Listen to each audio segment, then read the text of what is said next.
Hi everyone, in front of me I've got a Samsung Galaxy A56 and let me share with you how to add the fingerprint to this device.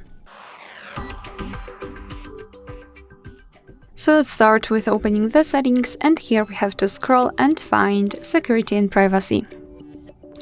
Then let's tap on lock screen at the top and tap on fingerprints. If you do not have a regular screen lock, you will have to add it right now. If you've got one, then you will be simply transferred to another step. So let me quickly set the pattern to be able to show you next steps. Okay, continue, and here finally we've got the fingerprint. So let's tap on register. Here we've got the sensor, so just put your finger inside of it multiple times, of course, in order to add your fingerprint fully. So try to catch every part of it for better recognition. Okay, so unfortunately this sensor in Samsung is a little bit irritating, but be patient and eventually you will add it.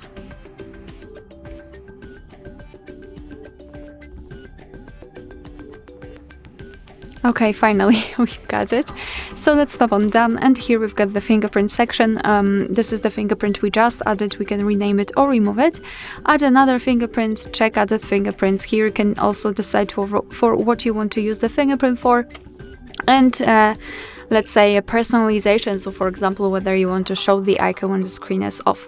So let me lock the device and let's check if it is working. So we do not have the sensor, however I think it should work even though the screen is black. So somewhere here I believe, and as you can see the device is unblocked, which means that we just successfully added the fingerprint.